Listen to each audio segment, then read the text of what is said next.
Well, the title I gave to the article and the content of the article are counterintuitive for people who've been following the alternative media in particular, because everyone, well, most everyone of my peers is saying the same thing.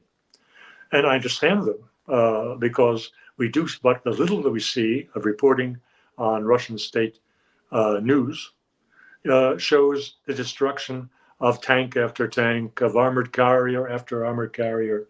It shows the Russian drones, the killer drones, Lancet. It shows the other weapons aboard the helicopters that are flown in, and they are destroying the Ukrainian forces. We get the figures of those killed. Last I heard was something like 6,600 Ukrainians have been killed or maimed, so they're no longer battle worthy, out of what was estimated to be 12,000 war fighters who entered Kursk in the beginning. These figures are very impressive, and it would make you tend to believe that the Russians have the upper hand in Kursk and that things are going great. And we all were figuring out, and myself included, I don't say I'm exceptional here. We had been left in a fog of war at the start. What exactly was the mission of Ukraine in entering Kursk?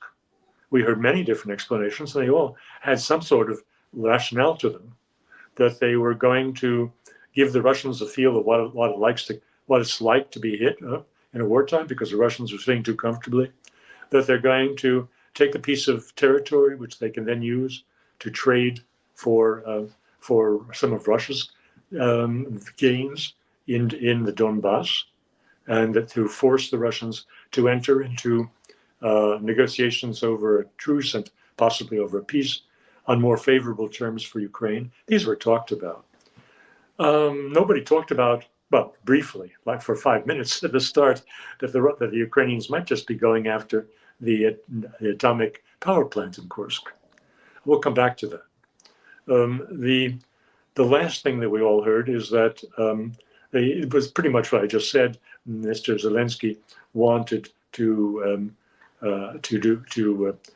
impose peace talks on the Russians in terms that would be more favorable to Ukraine. Well, I won't go into the other speculations. There were many speculations. Well, maybe that the Russians saw this coming and they let it happen so that blah, blah, blah, they could trap the Ukrainians. But let's not get into these games, because we have a lot of clever people who are trying to find explanations and attract audiences. The idea that the Russians might be having a really tough time here is absent from discussion, other than on the pages of the New York Times or the Financial Times or CNN and so forth, who of course are singing the praises of this brilliant, unexpected, and glorious invasion of Russia by Ukrainians, who are showing that they really are a fighting force despite everything that's been reported about their bad position in Donbass.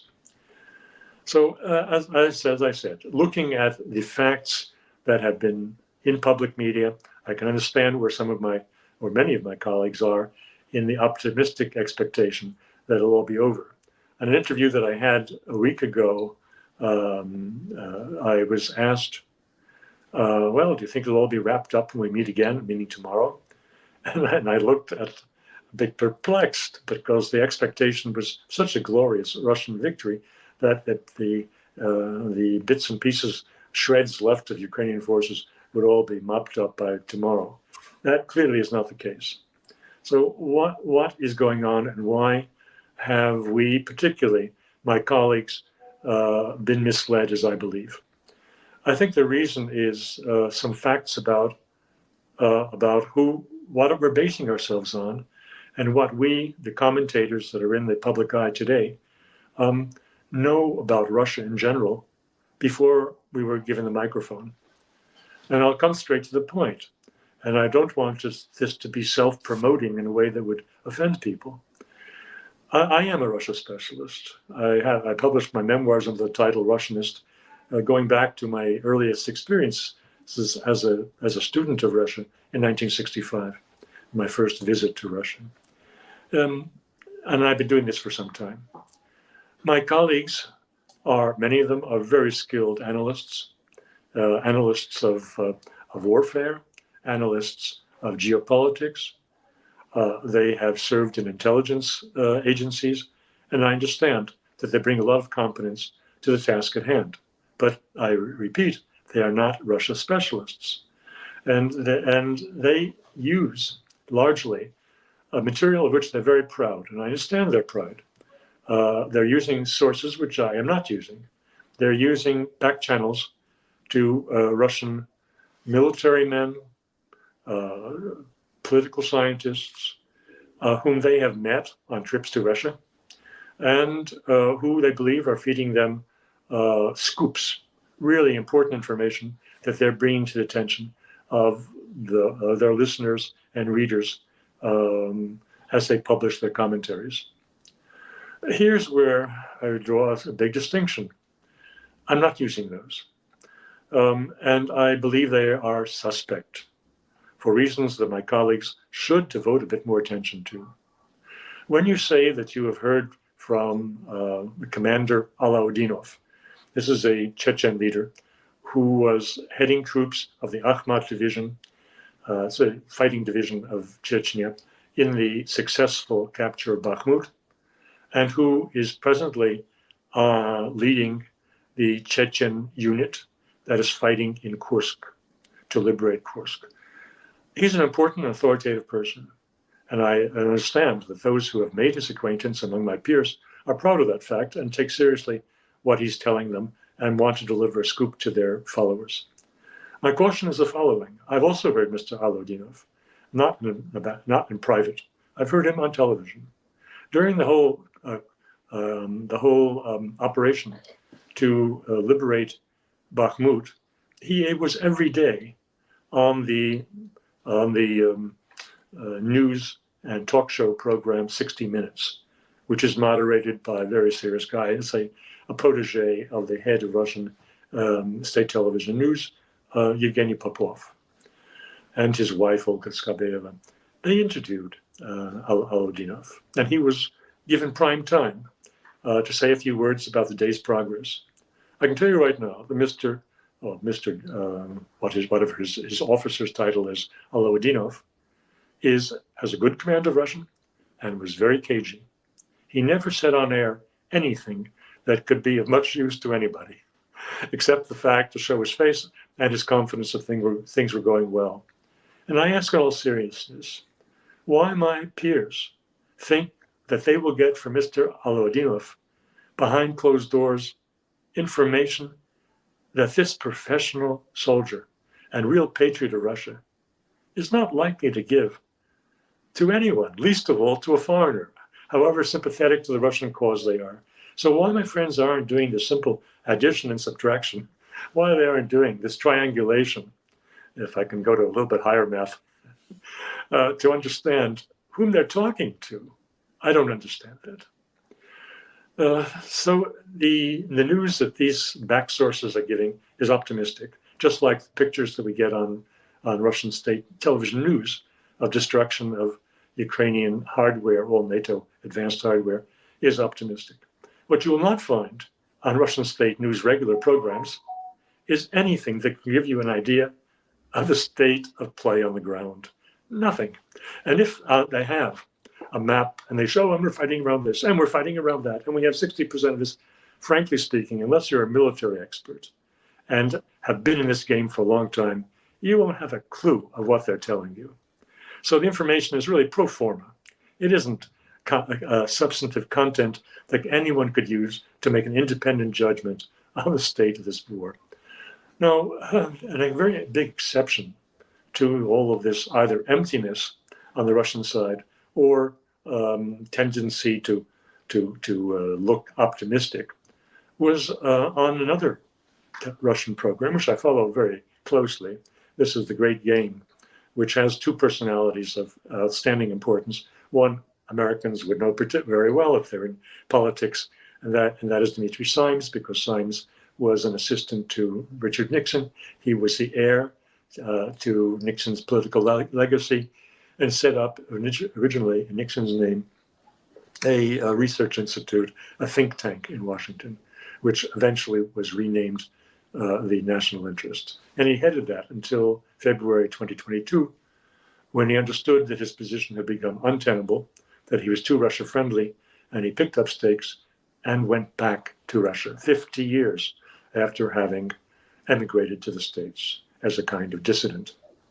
Well, Dmitry Simes is a co-host of The Great Game, and Vyacheslav Nikonov, who's a Duma member and a very moderate, very soft-spoken, very intelligent, well-informed Kremlin insider, because he's the grandson of Molotov, one of the original Bolsheviks. Mr. Nikonov is also a host. There's a third member who's of considerable importance. But my point that I want to make is that Mr. Klinsevich was invited to speak there, and they allowed him to speak rather extensively. This is possible only if they understood perfectly well what he was going to say, and if what he was going to say had credibility and probably, as I insist, backing from the Kremlin, if not from Mr. Putin himself. And what he said was, look, guys, this is a tough, tough battle that we're engaged in Kursk. We are up against the best that NATO has to offer. They are lending to the Ukrainians their real-time command and control support, their real-time satellite reconnaissance.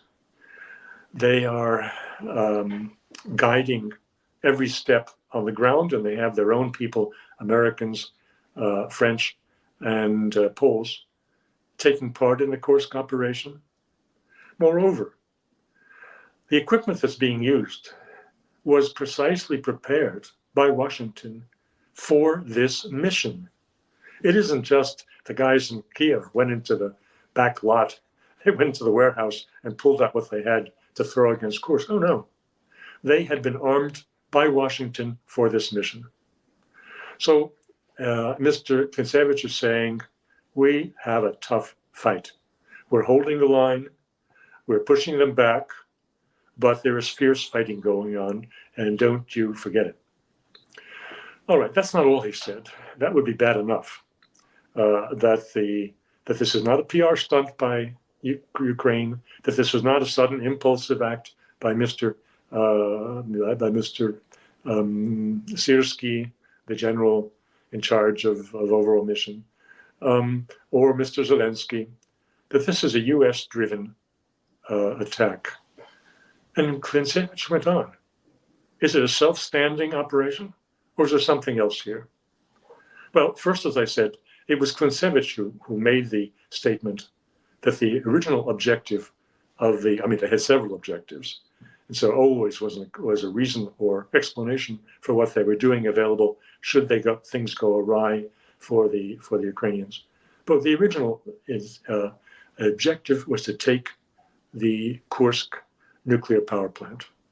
That indeed, if they had seized it, would have been an invaluable asset to force the hand of the Russians into negotiations on terms more favorable to themselves than Mr.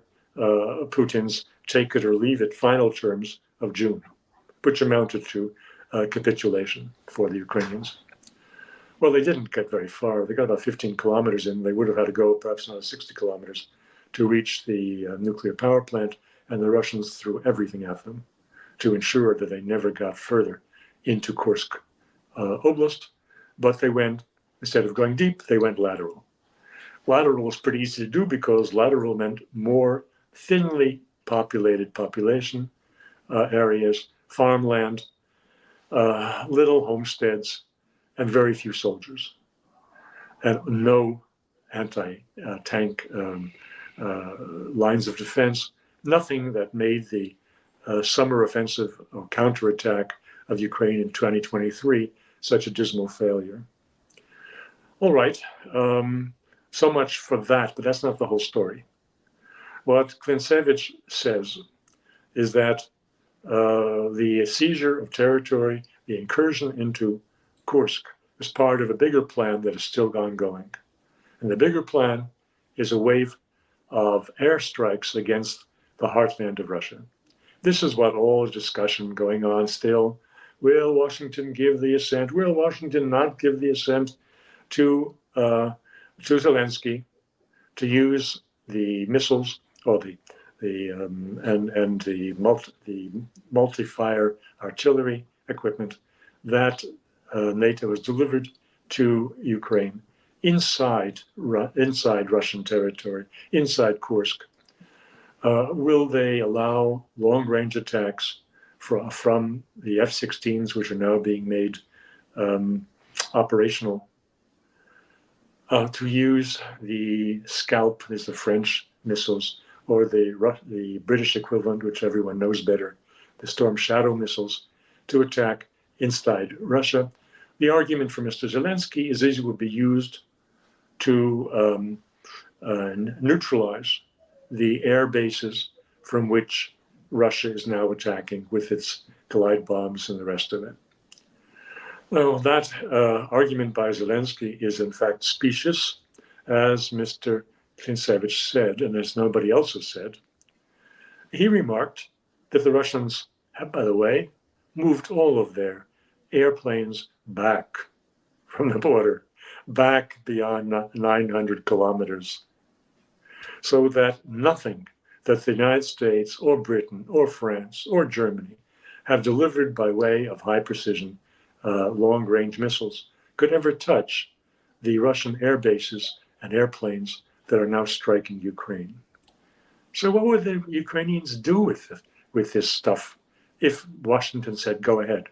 Well, they would bomb Russian factories, Russian bridges, like the Kerch Bridge, civilian infrastructure and military infrastructure in the heartland of Russia. And what would that mean, according to Mr. Klinsevich? It would mean the start of World War III, because that is a red line that Russia will not accept. Hitting infrastructure within the heartland of Russia would be intended to disrupt the war economy and to traumatize Russian civil society in the hope of a regime change. Mr. Putin and the Russian government will not tolerate that for one instant. Now, what are they going to do? We hear a lot of talk. Again, my colleagues speak about, will the Russians attack the stores of arms on the other side of the border in a NATO country like Romania or Poland? Hey guys, use your imagination a bit better. What will the Russians do? They're going to hit Washington, D.C. Don't think 2 minutes about it.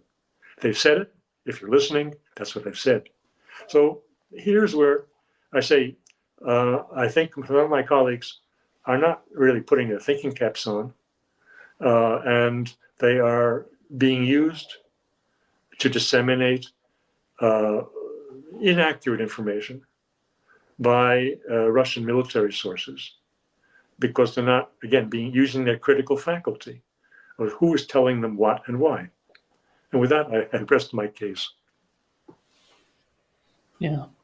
In your opinion, right now, Zelensky, we are hearing that there is a difference between Zelensky and Syrskyi when it comes to this offensive on the Kursk region. Do you think, is there any sort of reality to this? Well, look, I have been quoted, by the way, because I'm also quoted by Russian media, and your program is quoted. Things that I've said on your program are then put up on the screen, little excerpts on Russian newspapers or television. And they always quote when I or one of my peers is repeating what we have heard from them. So the intent on Russian television is to validate their own statements, because see, the guy in the United States is saying this. Well, the guy in the United States is saying this because you told him. Just to be sure how this whole game works. Let's not be naive. Well, I have been quoted 2 or 3 days ago, and again in Russian newsprint, as saying that, yeah, there's a big division between Syrskyi and Zelensky. Just what you're asking me now. And, well, yeah, it was possible to believe that. But in light of what's come up since, I don't believe it. They're all working hand in glove. The argument that that Zelensky was about to fire Syrskyi, and that's why he went on the Kursk offensive. Something which I also picked up. I mean, nobody is has a monopoly on the truth or on making mistakes. So I also picked that up. I now do not believe in that. I believe they were acting hand in glove. But it just occurs to me that I failed to mention one other point in the argument of Mr. Klinsevich, which everyone should consider, because it explains something that seemed rather mysterious and inexplicable 3 or 4 months ago when it happened.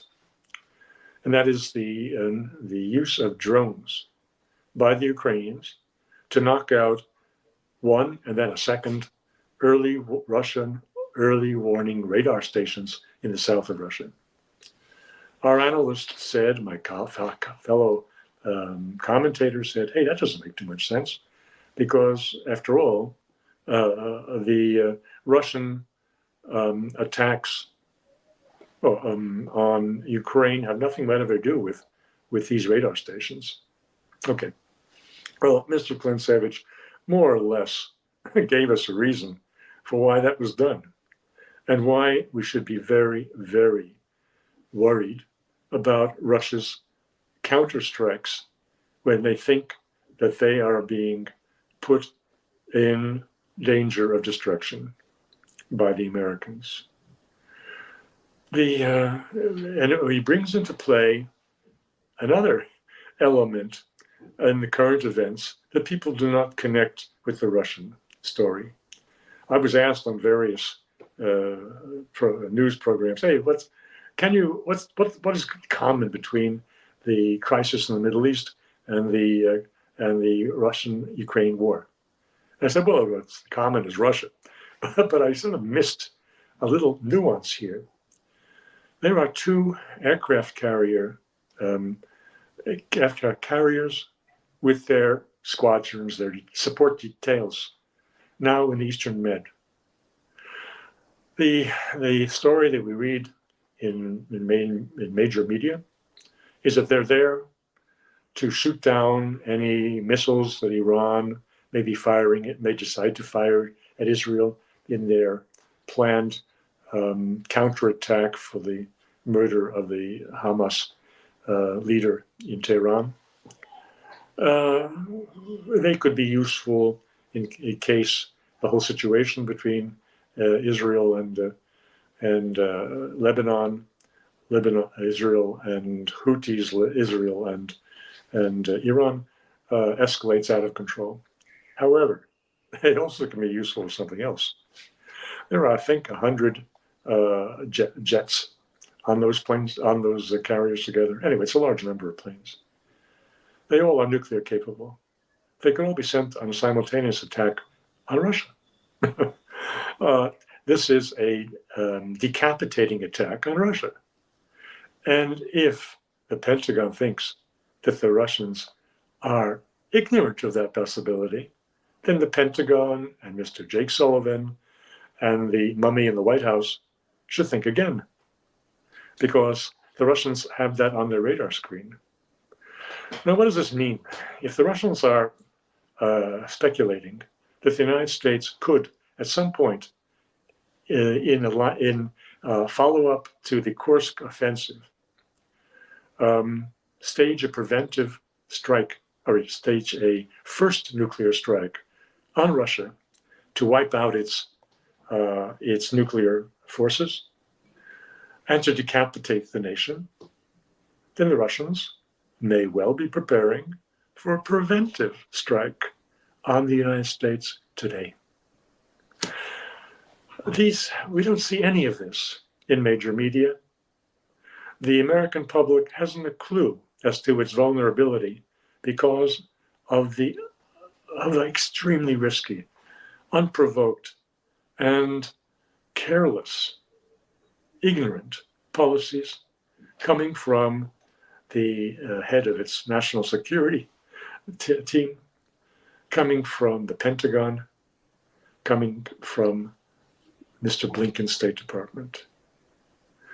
Everyone's concentrated on the election, on how they're going to get rid of Trump, etc.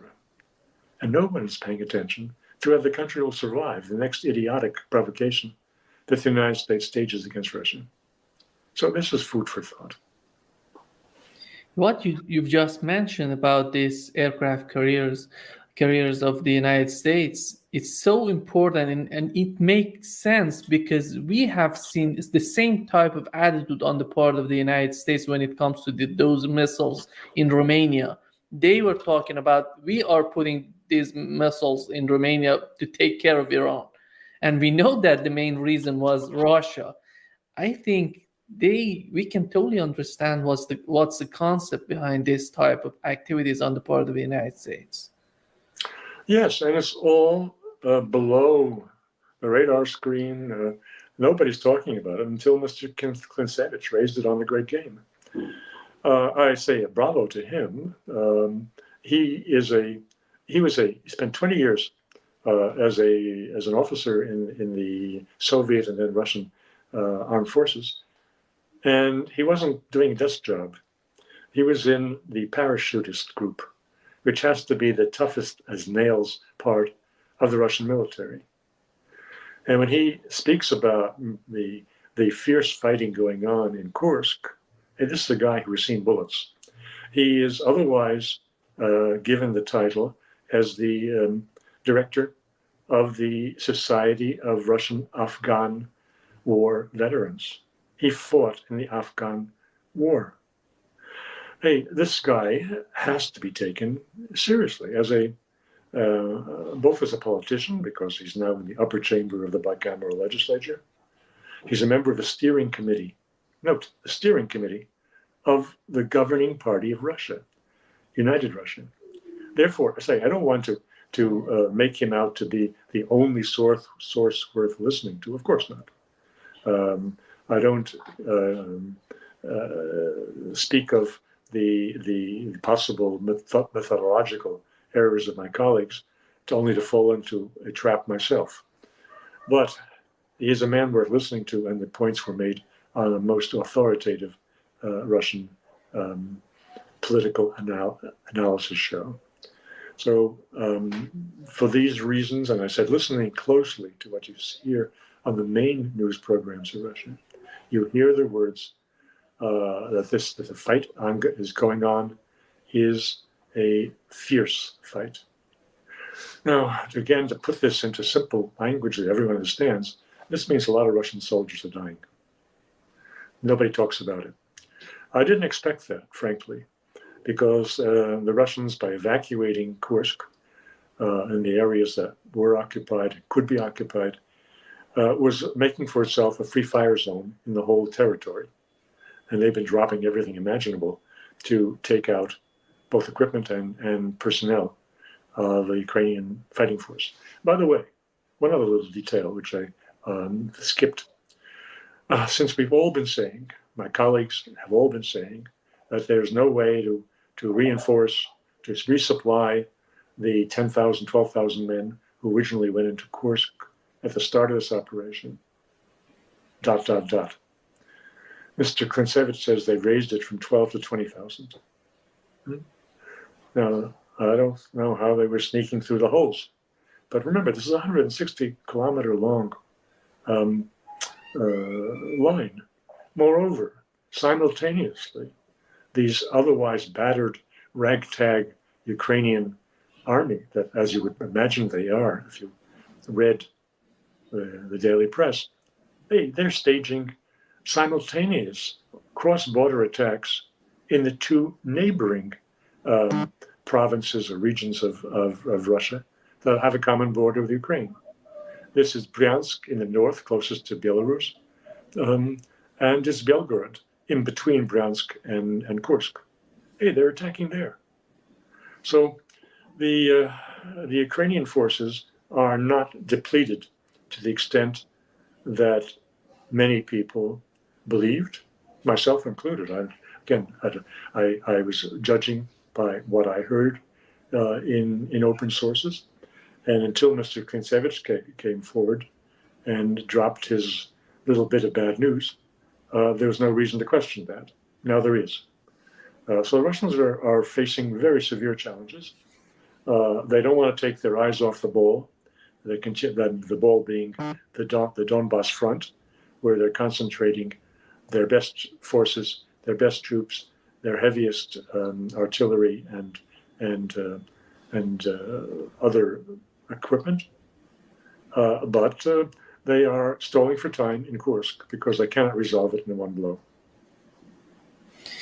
The other concept would be, we know that behind all of these rhetorics coming out of the West, when this conflict started, they were trying to say that Russia is trying to subsume all of Ukraine. But it seems that behind this rhetoric, they were trying to make a Afghanistan, Iraq-like situation for Russia in Ukraine, which can we say that it's not possible for the West to create such a situation for Russia in Ukraine right now? Well, when you listen closely to what's being said in major media, you hear contradictory descriptions of Russia. Russia is either too big or too small. It's too strong or too weak. and what is being said, varies from day to day and which newspaper you're listening to. The idea that we've heard is, Russia is about to gobble up not just Ukraine, but Mr. Biden's idea is they want to advance and take over the former Warsaw Pact countries, if not move their tanks straight to Portugal. So that's the Russia, the aggressor, Russia, the vicious country.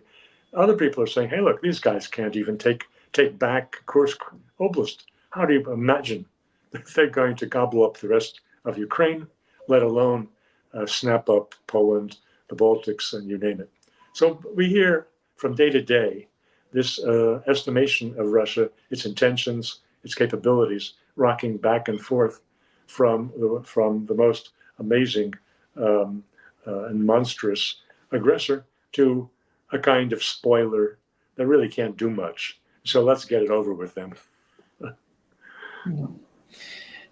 How do you find, because after this offensive, after this attack on the Kursk region, we've learned that Russians, even the Putin administration was talking about that there is no possibility of having any sort of peace talks with Kiev. And right now, when you see Modi going to Kiev and trying to, it seems so strange in my mind. And why is he trying to do this, in your opinion? Well, for one thing, he would like to move ahead of China. I think he's there's a fierce kind of personal competition between the leaders of China and Russia, particularly China and India, particularly on the Indian side. Much of the hope for investment and industrialization of India would be coming at the expense of China. We know that. So there is a rivalry at the level of leaders. And China set out its own peace plan. China is a great friend of Mr. Putin and has presented itself as an honest broker in the Ukraine-Russia war, in the same way that it successfully moderated the dispute between Saudi Arabia and Iran. So I think Mr. Modi wants to do an end run around China and be very useful to both parties. Also, I think because he's doing so much to embrace Mr. Putin physically when they met in Moscow, which really unnerved Washington, as well as generally policy-wise. I think this is a token to Washington, showing, hey, look, I'm not such a bad guy. I can be helpful to you, useful to you, whenever you're ready to wind down the war in Ukraine and need help with an exit ramp. So he's being rather cagey. He's a good politician. He survived a lot of things. Has no illusions about the United States. He's not soft in the head. After all, Mr. Modi, before he won his presidential election, was personally sanctioned by the United States for his nationalism, his Hindu nationalism. And so he's felt the backhand of the United States on his skin. What he does is calculated to India's national interests. And so it is with this visit to Kiev. He may have been somewhat useful in toning down Mr. Zelensky. But we'll see in the days ahead. Yeah. And you've mentioned that Zelensky is getting so desperate, but do you think that Washington goes with the plan of giving him long-range missiles at the end of the day? Because that would be hugely in the same direction that this Russian analyst that you see, Klinsevich was talking about. Exactly. If the United States is indeed prepared to escalate just short of World War III, then they will give him the go-ahead. Because the Russians, as I said, Mr. Ryabkov is the really hard voice within the Ministry of Foreign Affairs. Mr. Lavrov has been quite tough-sounding in recent days, and yesterday included. But the real guy who is tough on the West is Mr. Ryabkov. And he's come out saying, hey, look, watch out to the West, to the United States in particular. The Pentagon is watching out. Whether or not Mr. Blinken and Mr. Jake Sullivan are watching out is another question. To how well they can calibrate what they want to let Mr. Zelensky do against the risk of the United States being directly and unequivocally identified as a co-belligerent and having war declared on them by Russia. I mean, let's remember, Mr. Putin is a lawyer. He takes international law very seriously, and I suspect that moments before he launches an attack on the United States, he will officially declare war. So I think that Sullivan and company have reason to watch out and not to give permission. But having said that, it's a safe bet that the most feared and U.S.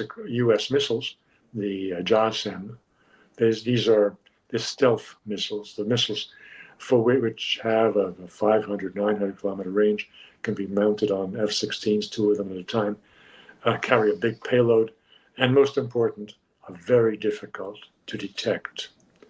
The Russians have not experience with that.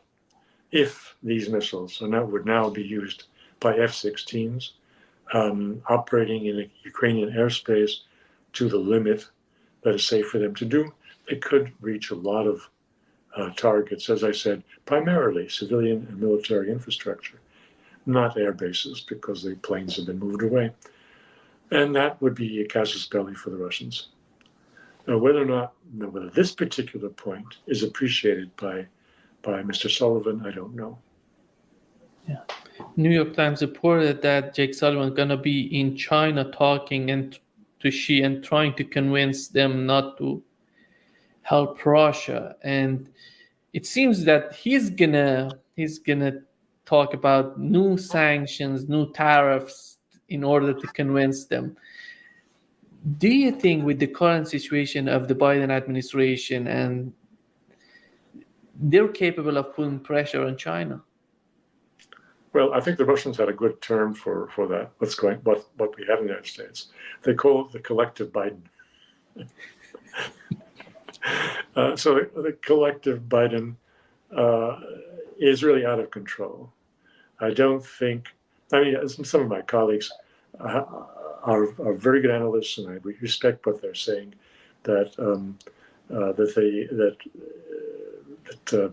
this collective Biden is not insane after all. But I'm not so sure about that. You can act in a sane or insane way, depending on how well informed you are. And given that the people at the top of the United States do not put any credence in, and they're not even interested in what the Russians are saying, they are flying blind a lot of the time.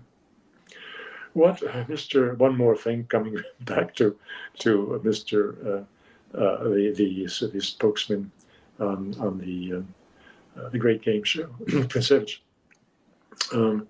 is that he said we still have a line of communication to open to the states in extremis, and he believes that if this decision, for example, goes forward to allow the Ukrainians to use the JASSM to use the HIMARS, to use the other very damaging and dangerous precision strike equipment that the United States has given them.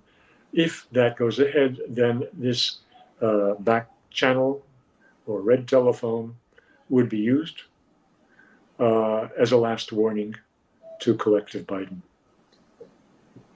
Yeah. Just to wrap up this session, do you think that Europe, there is an interview J.D. Vance gave to Bill O'Reilly show. He's talking about that Europe must focus on Ukraine while the U.S. priority is China. If I were European, I would think that this has two messages for Europe. The first would be Europe would be alone in supporting Ukraine if Trump wins. And the second part would be the conflict with China, which would be devastating for Europe. How do you think, what the Europeans are thinking of this type of comments coming out of the United States? Well, Europe is becoming more divided by the day. Mr. Schultz has more or less backed away from providing any further military or financial assistance to Ukraine. And Germany has been the single biggest donor over the course of the last 2 years. Others, little countries, the Baltics, of course, they will give everything to Ukraine. The Poles are a little bit more hesitant for obvious reasons. They don't want more refugees fleeing Ukraine and landing on their doorstep. They have quite enough agricultural workers from Ukraine in country right now. Denmark, Belgium, yes, they're now sending F-16s, or preparing to send them. But there is a split in Europe. There's a split within some very important countries. France is divided, still has no government, and is unlikely, I'd say, to have a government for a good long time. The viability of a united EU, not to mention united NATO, persisting in aiding Mr.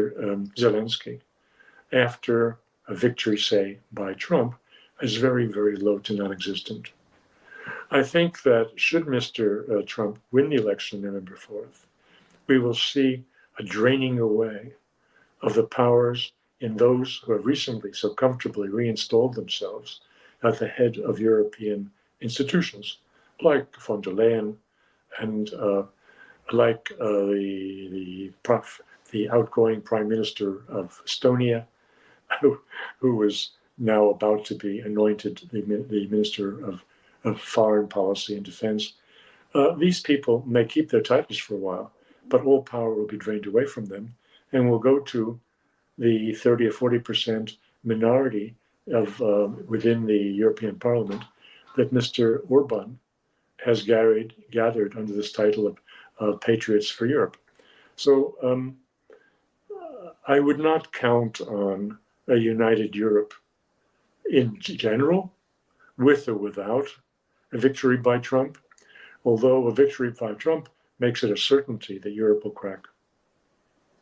Yeah. Thank you so much for being with us today. Great pleasure, Gilbert. Well, as always. Thank you so much for allowing me to share these unconventional views with your audience.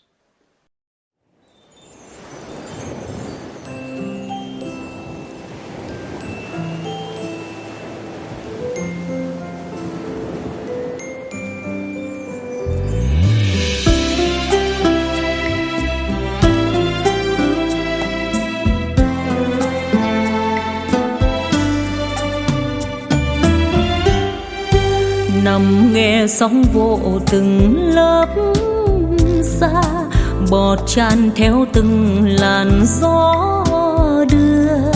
Một vầng trăng sáng với tình yêu chúng ta, vượt ngàn hải ly cũng không xa. Biển rộng đất trời chỉ có ta, thì dòng ngân hà mình cũng qua.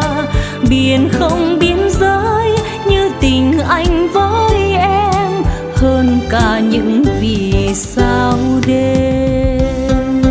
Trăng nhô lên cao, trăng gác trên đầu núi, mây xanh xanh lơ vì đắm say tình mới. Đến đây với em mà ngỡ trong giấc mơ, mắt em âu sầu là cả một trời thơ. Không gian im nghe nhịp đôi tim hẹn ước, mong sao tương lai đường trắng ta cùng bước. Siết tay dắt nhau mình lánh xa thế nhân, lánh xa ưu phiền đắng cay trần gian. Đời em sẽ đẹp vì có anh, ngày dài sẽ làm mình nhớ thêm. Biển xanh cát trắng, sông hòa nhịp ái ân, không còn những chiều bâng khuâng.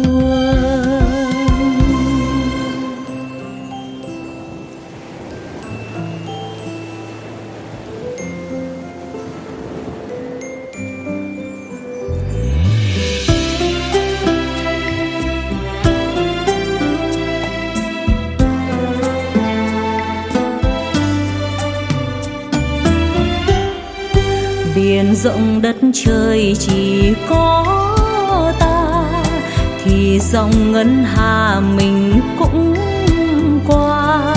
Biển không biên giới như tình anh với em, hơn cả những vì sao đêm. Trăng nhô lên cao, trăng gác trên đầu núi, mây xanh xanh lơ vì đắm say tình mới. Đến đây với em mà ngỡ trong giấc mơ, mắt em âu sầu là cả một trời thơ. Không gian im nghe nhịp đôi tim hẹn ước, mong sao tương lai đường trắng ta cùng bước. Siết tay dắt nhau mình lánh xa thế nhân, lánh xa ưu phiền đắng cay trần gian. Đời em sẽ đẹp vì có anh, ngày dài sẽ làm mình nhớ thêm. Biển xanh cát trắng, sông hòa nhịp ái ân, không còn những chiều bâng khuâng. Biển xanh cát trắng, sông hòa nhịp ái ân, không còn những chiều bâng